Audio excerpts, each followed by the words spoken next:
بسم الله الرحمن الرحيم اقرأ باسم ربك الذي خلق. السلام علیکم ورحمۃ اللہ۔ آج ہم ایک مرتبہ پھر سے آپ کی خدمت میں حاضر ہوئے ہیں، اور آج ہم اپنے درس کی ابتدا تلاوت قرآن مجید سے کرتے ہیں۔ امید کرتے ہیں کہ جن لوگوں کو یہ سورہ یاد ہے وہ ہمارے ساتھ دہرائیں گے، اور جنہیں یاد نہیں ہے وہ بھی کوشش کریں گے دہرانے کی اور غور سے سننے کی۔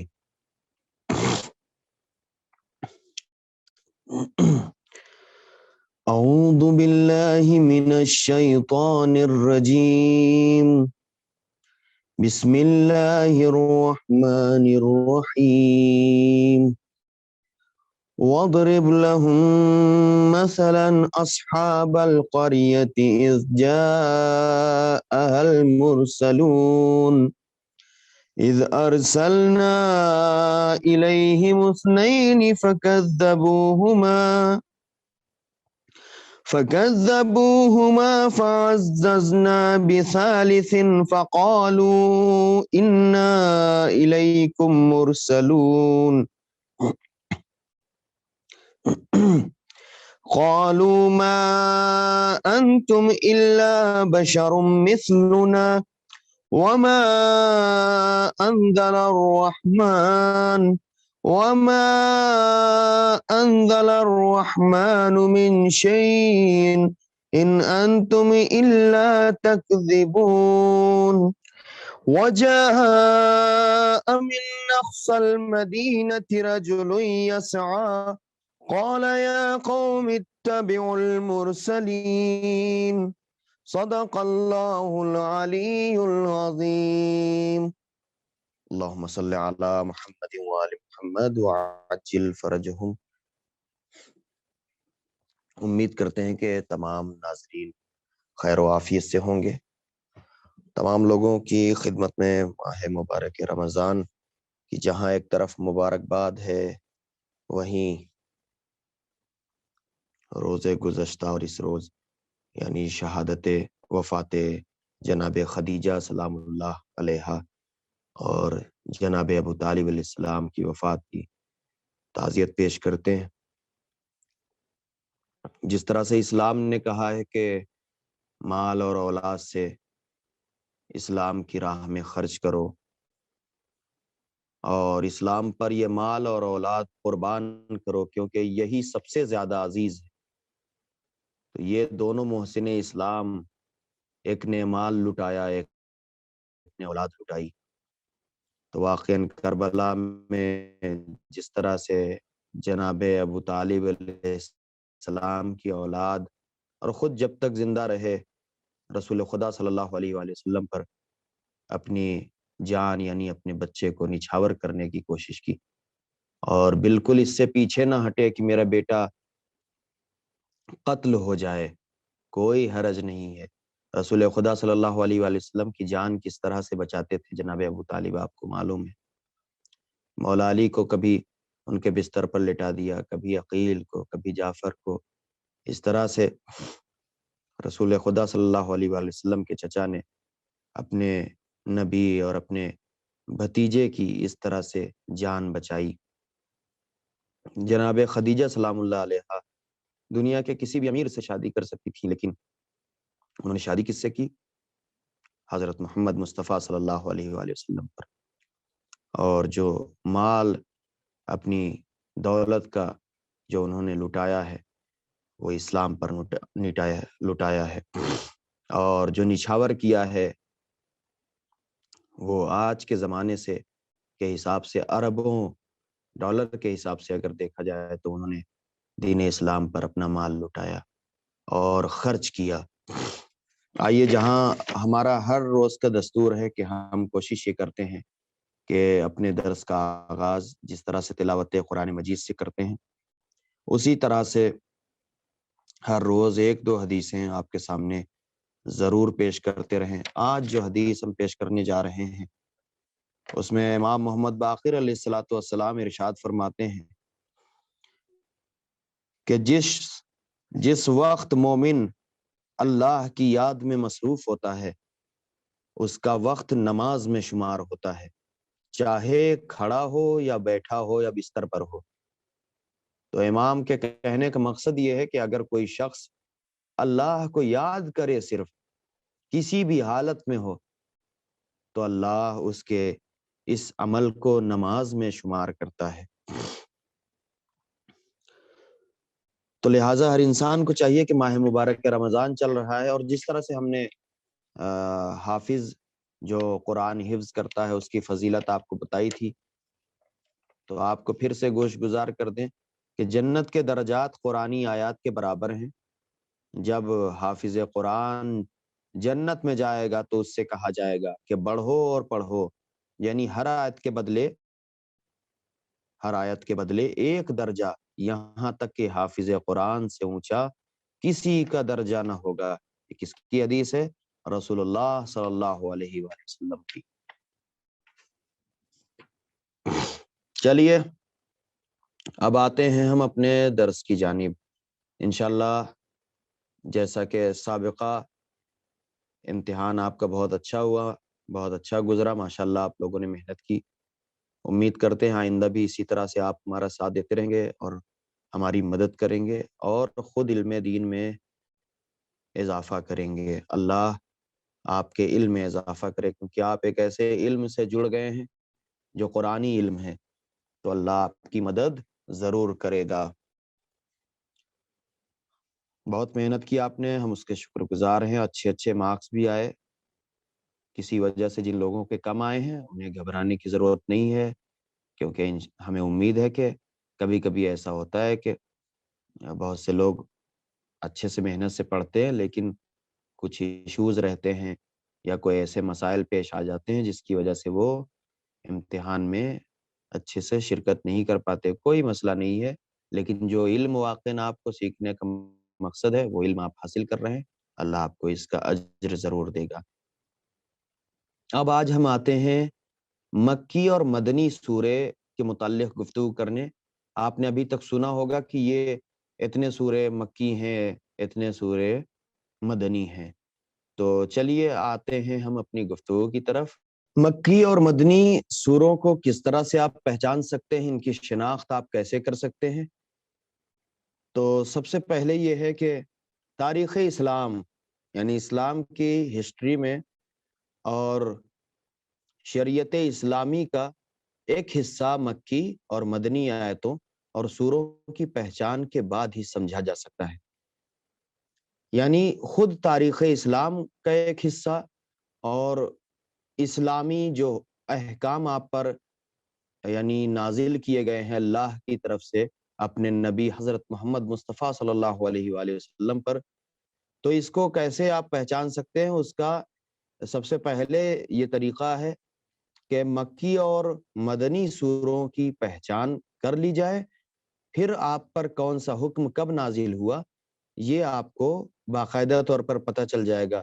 اب مثلا کوئی آیت ہے مکی اور مکے میں نازل ہوئی اور اس میں خیرات کا ذکر ہے، تو اسے آپ صدقہ سمجھیں نہ کہ زکوٰۃ، کیونکہ زکوٰۃ کا جو حکم آیا ہے وہ مدینے میں آیا ہے۔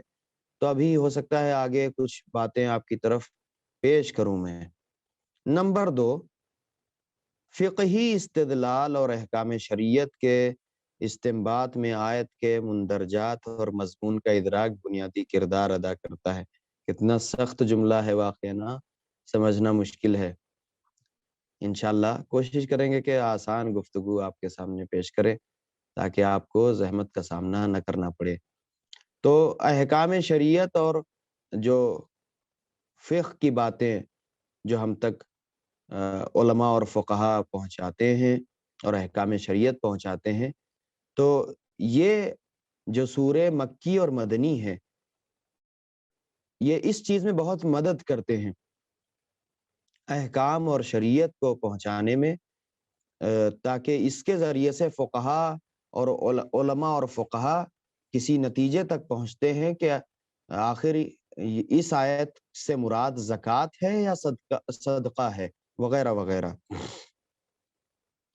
مثلاً بہت سے ایسے وقت آئے ہیں، بسا اوقات ایک آیت بظاہر کسی حکم شرعی پر مشتمل ہوتی ہے، یعنی اس سے یہ احساس ہوتا ہے کہ یہ آیت کسی حکم شرعی پر دلالت کر رہی ہے، لیکن چونکہ وہ آیت مکی ہے اور اس کے نزول کے وقت وہ حکم اللہ کی طرف سے صادر ہی نہیں ہوا تھا، یعنی جس آیت کو ہم پڑھ کے یہ سمجھ رہے ہیں کہ یہ آیت فلاں چیز کے لیے نازل ہوئی، یہ آیت فلاں حکم کے لیے نازل ہوئی، تو اب ہم یہ سوچ کے پریشان ہیں کہ کہیں یہ فلاں چیز کے لیے تو نازل نہیں ہوئی۔ اب دیکھنا یہ پڑے گا کہ یہ سورہ مکی ہے یا مدنی۔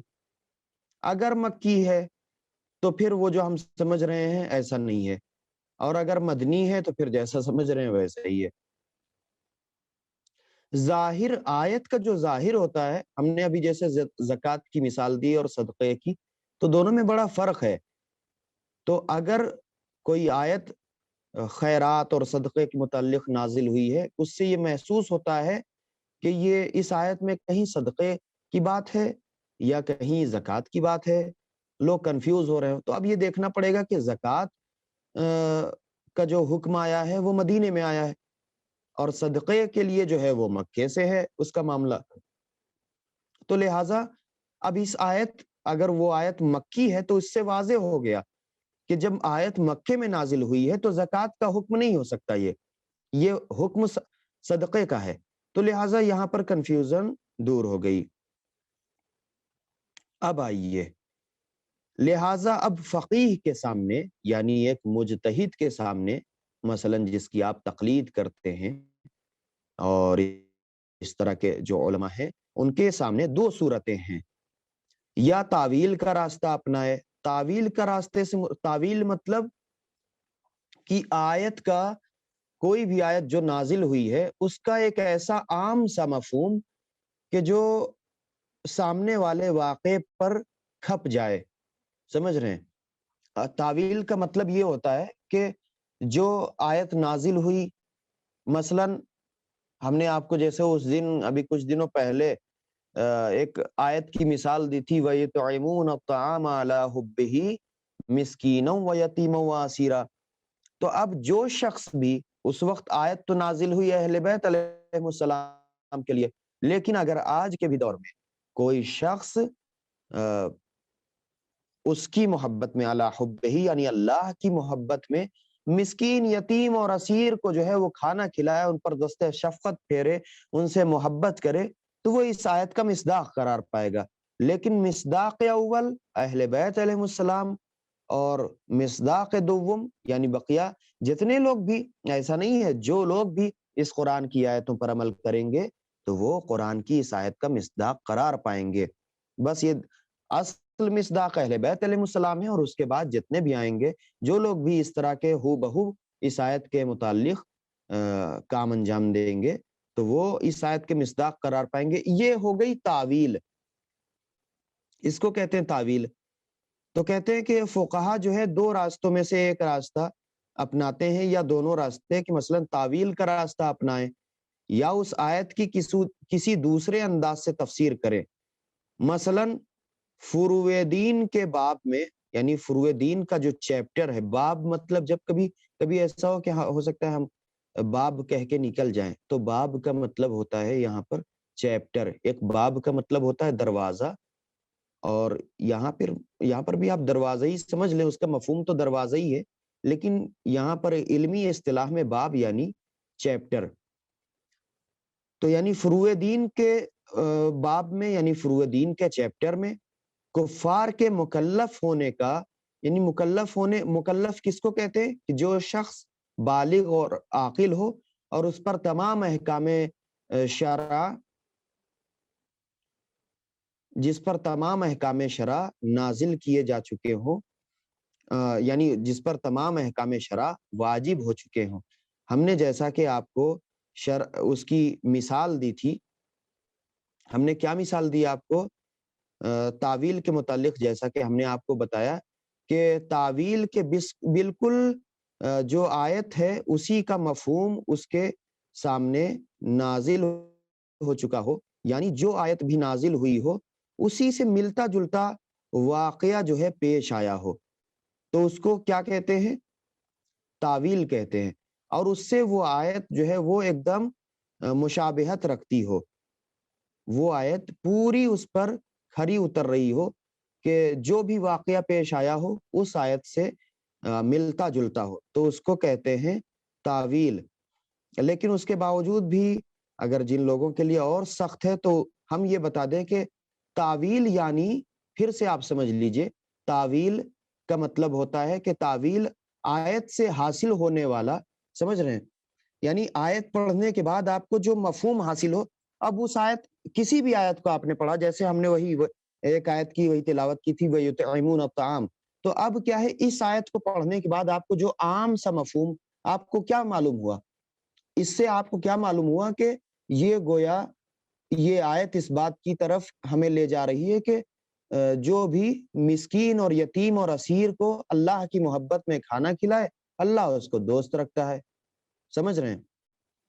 یا مثلا وہ اللہ کے خاص بندوں میں سے ہے، تو اسی طرح سے جو اسی جیسے دوسرے حالات سے دوسرے حالات، یعنی وہی جیسے اگر کوئی شخص کھانا کھلا دے، پانی پلا دے کسی کو، کسی غریب کی باس پرسی کر دے، کسی یتیم پر دست شفقت پھیر دے، تو کیا ہے کہ یہ آیت اس سے ملتی جلتی نظر آ رہی کہ ہاں جو یہ آیت کہہ رہی ہے وہ اس شخص پر لاگو ہو رہی ہے، تو اس سے اس حالات پر منطبق ہو سکے، اس پر جو ہے وہ دلالت کرے کہ ہاں یہ آیت کا مصداق قرار پائے ہیں۔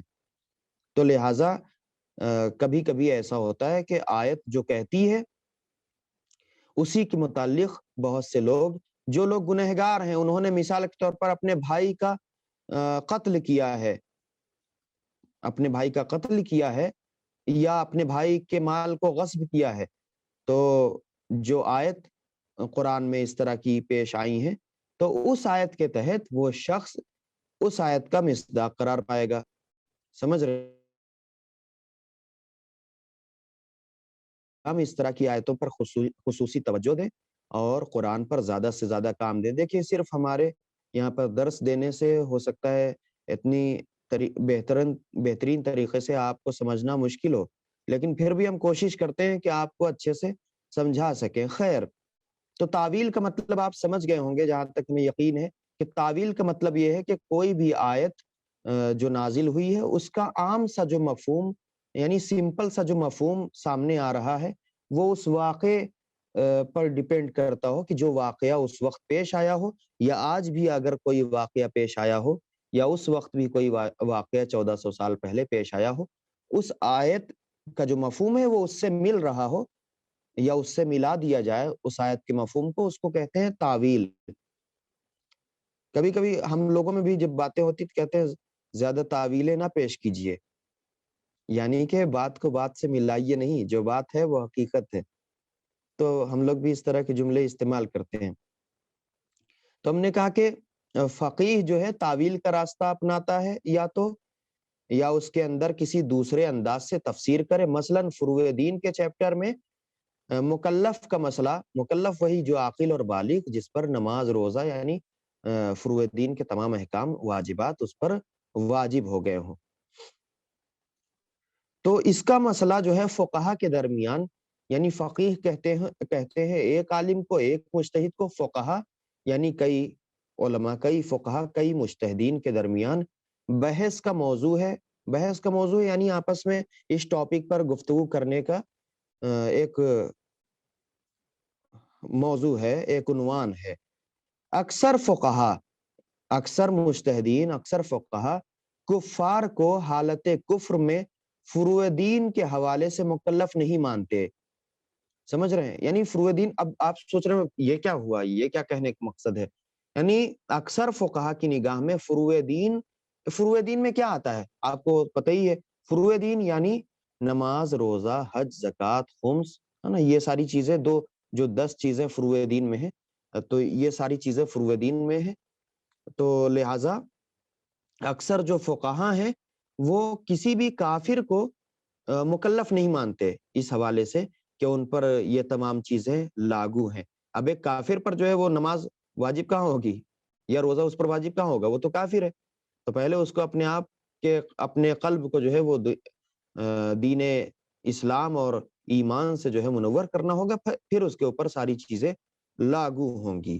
اور اسی لیے کہتے ہیں کہ جو شخص مثلاً پہلے کافر تھا اور پھر مسلمان ہو گیا، تو اس کی جو سابقہ جو زندگی گزری، مثلاً 30 سال بعد، 35 سال بعد، 40 سال بعد مسلمان ہوا اور اللہ کے راستے پر آ گیا اور ایمان لے آیا، تو اس پر وہ جو سابقہ جو زندگی گزری ہے اس کا کوئی خمیازہ اسے نہیں بھگتنا پڑے گا، ٹینشن نہ لے، جہاں سے زندگی شروع کی ہے وہیں سے جو ہے اللہ کے تمام احکام اس پر واجب ہوں گے۔ تو اسی طرح سے فقہاء اور علماء بھی ان کو مکلف نہیں مانتے، یعنی جن پر ساری فروع دین کی باتیں، احکامات الہی اور اسلام کے احکام ان پر لاگو ہوں، تو یہ فقہاء نہیں مانتے۔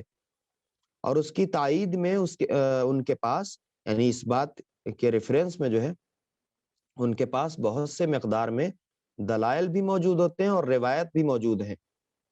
لیکن دوسرا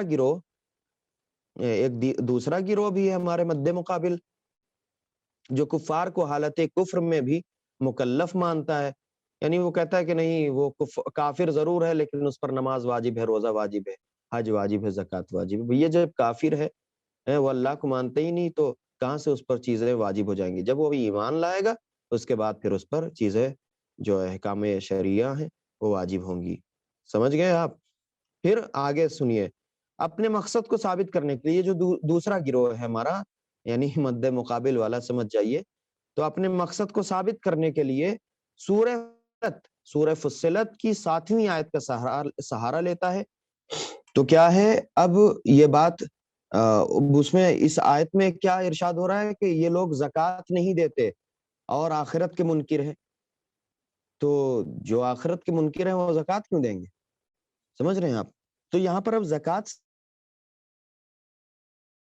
آخر، تو اب یہ ہے کہ اب اس سے کیا ہے، جو دوسرا طبقہ ہے، جو دوسرا ہمارا گروہ ہے سامنے والا، وہ کہتا ہے کہ زکوٰۃ جو ہے وہ کفار پر بھی واجب ہے، کیونکہ اللہ نے سورہ فصلت کی آیت نمبر 7 میں قرآن مجید میں یہ ارشاد فرما دیا۔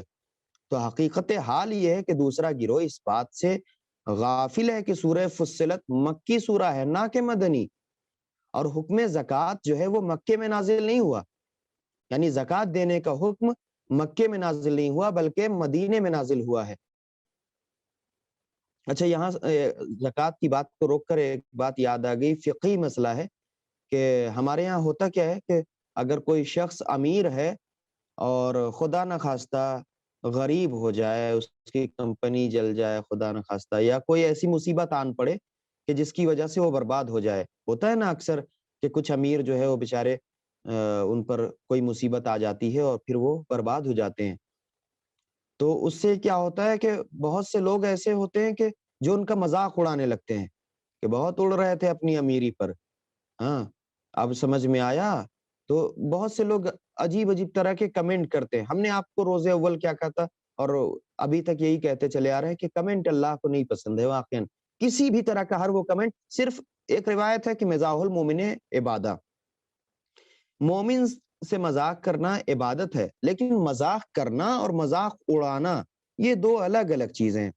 آپ مذاق کیجئے کسی سے، مذاق اس صورت میں اور یہاں تک کیجئے کہ جو مذاق کی صورت میں بنا رہے اور جس سے سامنے والے کا چہرہ نہ اترے، لیکن آپ جہاں دیکھ رہے ہیں کہ اس کے چہرے کی رنگت بدل رہی یا اسے بے عزتی محسوس ہو رہی ہے، 10 لوگوں کے سامنے آپ انسلٹ کر رہے ہیں اس کی، یا آپ کا مقصد ہی کچھ ایسا ہو نعوذ باللہ کہ آپ اس کی انسلٹ کرنا چاہ رہے ہیں، آپ اس کی بے عزتی کرنا چاہ رہے ہیں لوگوں کے درمیان، تو حرام ہے۔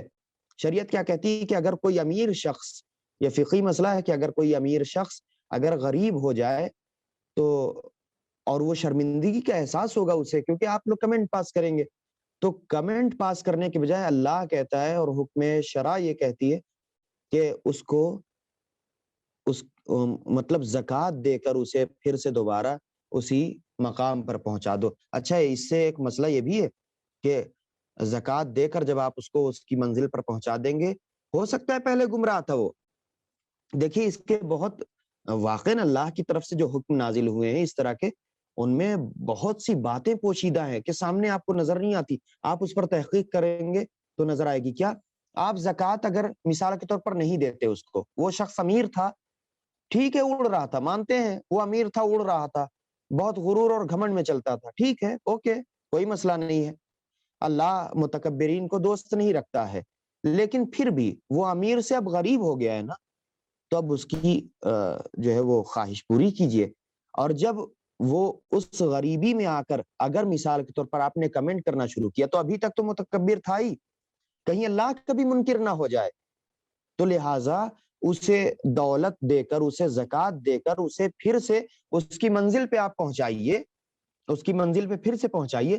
تو اب کیا ہوگا جب آپ لوگ اس کو زکوٰۃ سے کسی منصب تک پھر سے پہنچا دیں گے، کسی مقام تک پھر سے، یعنی جس مقام پہ پہلے تھا اس کے پاس کار تھی، گاڑی گھوڑا تھا وغیرہ وغیرہ، تو جب آپ اس کو پھر سے اس مقام تک پہنچا دیں گے، تو اگر آپ نے اس کو پیسے دے کر امیر کر دیا، پھر سے اس کی پہلی جیسی پوزیشن میں اسے پہنچا دیا، تو ہو سکتا ہے کہ اس کے دل میں ایمان کی امنگ آ جائے، ایمان کی امید آ جائے، ایمان کی رمق آ جائے۔ کیوں ہو سکتا ہے؟ ہو سکتا ہے، ممکن ہے۔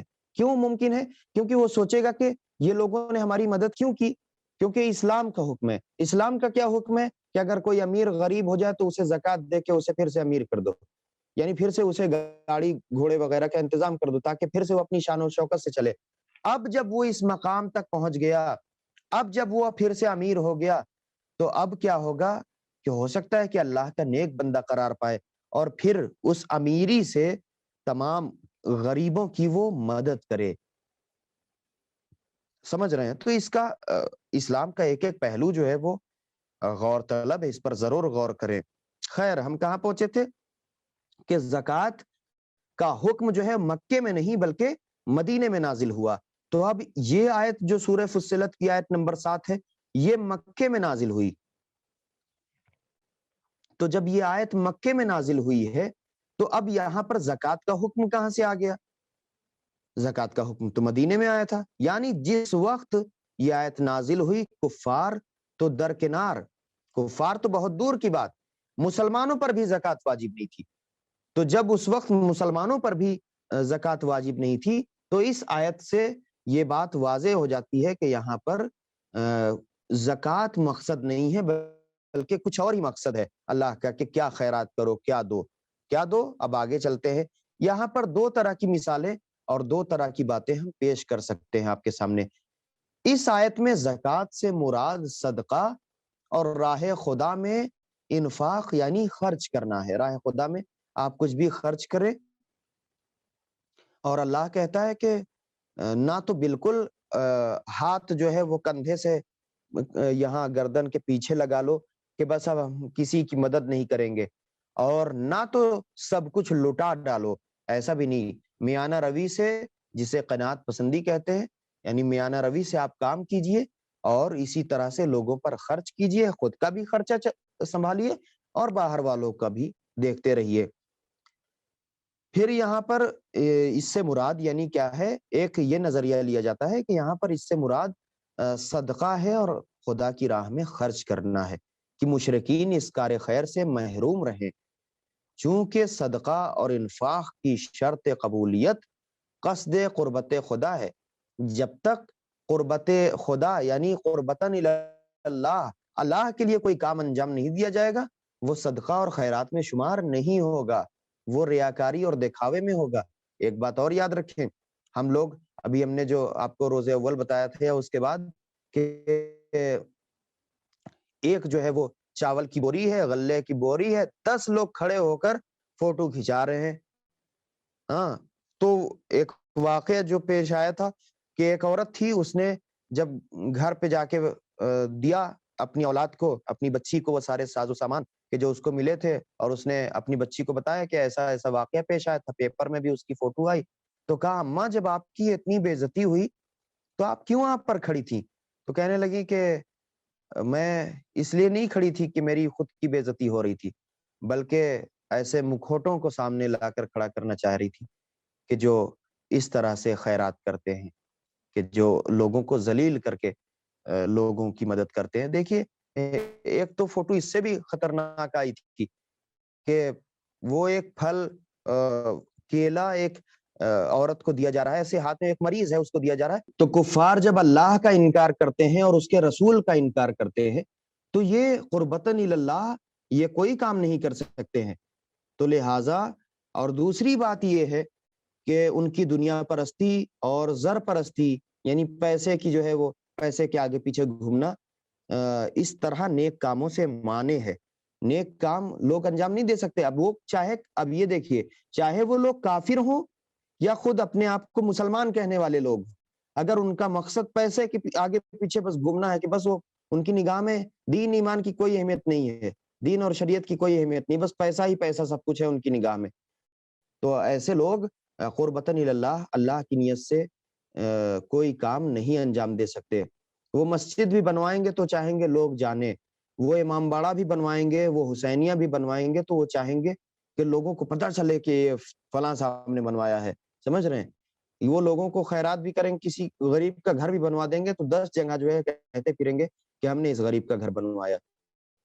اگر کسی غریب کو کپڑا پہنا دیا، اس کو کپڑے دے دیے، تو اب وہ بیچارہ غریب اگر پہن کے بھی نکل رہا ہے نا تو کہیں گے، اور مجمع میں دیکھ کر کہیں گے فٹ آ رہا ہے.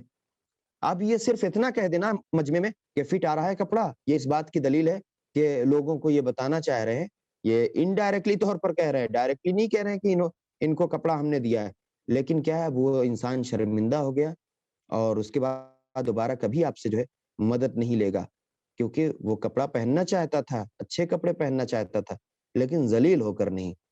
تو اس چیز پر خاص توجہ دیں. نمبر 2، اس آیت کا مطلب یہ ہے، اس آیت کا مطلب یہ ہے کہ کفار و مشرکین زکوٰۃ ادا کرنے سے محروم ہیں اور اس کا سبب ان کا کفر و شرک ہے. اگر مومن ہوتے تو اس فیض سے ہرگز محروم نہ ہوتے. تو اگر مومن ہوتے تو کفار و مشرکین صدقہ اور خیرات جو کرتے اور جو خرچ کرتے، انفاق کرتے، لوگوں کی مدد کرتے، تو یہ اللہ کی نگاہ میں سند قبولیت پا جاتا، ورنہ نہیں کر رہے ہیں تو لہٰذا اس وجہ سے ان کے اوپر ان کو کوئی ثواب نہیں ملے گا. اب کیا ہوتا ہے، کہتے جیسے مثلا کچھ آیتیں نازل ہوئیں جو علماء ان آیتوں اور سوروں کو مکی مانتے ہیں اور انہیں اپنا مدرک اور مستند نہیں قرار دے سکتے. اس وجہ سے مکی اور مدنی سوروں اور آیتوں کی شناخت علم کلام کی ضروریات میں شمار ہوتی ہیں، خصوصاً امامت کے بارے میں یہ آیتیں ملاحظہ ہوں کہ جو یہ آیتیں اہل بیت علیہ السلام کے لیے ہیں، جن کی تلاوت ہم اکثر و بیشتر آپ کے سامنے کرتے رہتے ہیں. شروع کرتے ہیں. بسم اللہ الرحمن الرحیم. یؤفون بالنذر ویخافون یوما کان شرہ مستطیرا ویطعمون الطعام على حبه مسکینا ویتیما واسیرا انما نطعمکم لوجه اللہ لا نرید منکم جزاء ولا شکورا انا نخاف من ربنا یوما عبوسا قمطریرا فوقاهم اللہ شر ذلك اليوم ولقاهم نضرة وسرورا وجزاهم بما صبروا جنة وحریرا. سورہ دہر کی آیت نمبر 7 سے لے کر 12 تک کی آیت نمبر ہیں یہ، یعنی اس کو سورہ انسان بھی کہتے ہیں. ان آیتوں کی شان نزول کے بارے میں مفسرین کہتے ہیں کہ حسنین علیہ السلام یعنی امام حسن اور امام حسین علیہ السلام بیمار ہو گئے تو پیغمبر اسلام صلی اللہ علیہ وآلہ وسلم اور اشراف عرب سے یعنی عرب کے کچھ بزرگ اور شریف لوگ عیادت کے لیے آئے، یعنی پیغمبر بھی پہنچے اور ان کے ساتھ عرب کے عزت دار لوگ بھی پہنچے، نیک لوگ بھی پہنچے اور مولا کائنات علیہ السلام سے بچوں کی جلدی شفا کے لیے نذر کی خواہش کی. حضرت علی علیہ السلام نے 3 روزوں کی نذر کی.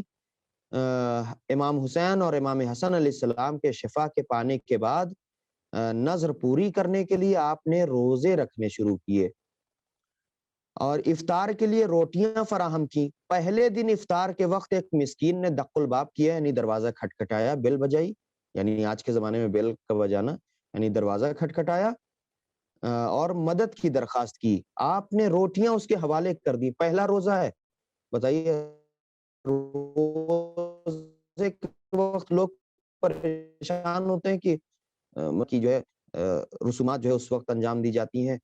تو لیکن کیا ہے، مولا علی روٹیاں صرف تھیں ان کے پاس، اس کے حوالے کر دی. دوسرے دن یتیم نے مطالبہ کیا تو آپ نے اسے عطا کر دیا. دوسرے دن ایک یتیم آیا، اس کو عطا کر دیا. تیسرے دن اسیر نے مانگ لیا تو آپ نے اسے بھی محروم نہیں رکھا. یہ تینوں روزے پانی سے افطار کیا. اللہ اکبر، سلام ہو میرے مولا آپ پر. اور جیسا کہ ایک یہودی نے لکھا کہ جتنے بھی دور حکومت ابھی تک رہے ہیں، ان دور حکومت میں سب سے بہترین وہ 4 سالہ حکومت ہے کہ جس میں کوئی بھوکا نہیں سویا. سلام ہو میرے مولا آپ پر کہ آپ کی دور حکومت میں کوئی بھوکا نہیں سویا. کتنا رحیم اور کتنا کریم میرا مولا ہے کہ اپنی حکومت میں بھوکا کسی کو سونے نہیں دیا. اور خود دیکھیے پانی سے افطار کیا.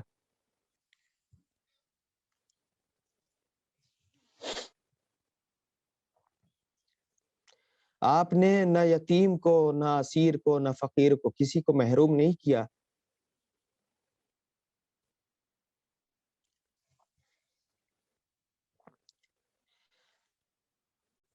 درس کا اختتام ہم یہیں پر کرتے ہیں. اللہ ہمیں بھی توفیق دے کہ ہم جب ہماری نگاہوں کے سامنے غریب آئیں، یتیم آئیں، اسیر آئیں تو ہم انہیں خدا حافظی نہ کر دیں. ہم انہیں کہہ دیں کہ اگلا گھر دیکھو. ایسا نہ کہیں، ایسا نہ ہو. ایسا نہ ہو کہ ہم اپنے گھر کی باسی چیزیں انہیں دیں اور تازہ خود کھائیں. اگر 10 روٹیاں 20 روٹیاں آپ کے گھر میں بنی ہیں، ایک فقیر آیا ہے در پر، اسے 2 روٹیاں دے دے، تازی روٹیاں دے دیں. کیوں سوکھی روٹیاں اسے دیتے ہیں؟ کیوں اسے باسی کھانا اور خراب کھانا اسے دیتے ہیں؟ کیوں اسے سڑا کھانا دیتے ہیں؟ اس کا کوئی ثواب نہیں ہے. نہ دیجئے، اس سے بہتر ہے کہ نہ دیجئے. لیکن اس طرح سے خراب کھانے لوگوں کو مدد کر کے آپ جو ہے نیک بننے کی کوشش نہ کیجئے. بہتر یہ کہ اللہ کی راہ میں جو بھی خرچ کیجئے قربتاً اللہ خرچ کیجئے. جب آپ اللہ کی راہ میں قربتاً اللہ خرچ کریں گے تو آپ کسی فقیر کو باسی روٹیاں گھر کی نہیں دیں گے، سڑے ہوئے کھانے گھر کے رات کے نہیں دیں گے 2 دن پہلے کے. بلکہ امام علی علیہ السلام نے جس طرح سے ایک دن یتیم، ایک دن فقیر، ایک دن اسیر کو وَيُطْعِمُونَ الطَّعَامَ عَلَىٰ حُبِّهِ مِسْكِينًا وَيَتِيمًا وَأَسِيرًا، یہ یتیم اور فقیر اور اسیر کو کس طرح سے عطا کرتے ہیں کہ خود پانی سے روزہ افطار کرتے ہیں. آئیے اسی کے ساتھ ہم اپنے درس کا اختتام کرتے ہیں. آپ سب مل کر ہمارے ساتھ دعائے فرض پڑھیں. انشاءاللہ پروردگار ہم سب کو توفیق دے کہ ہم جس طرح سے ہمارے ائمہ اہل بیت علیہ السلام نے دین اسلام کی ترویج کی اور اس پر مکمل طور سے عمل کیا، ہم بھی اسی طرح سے عمل کرنے کی کوشش کریں.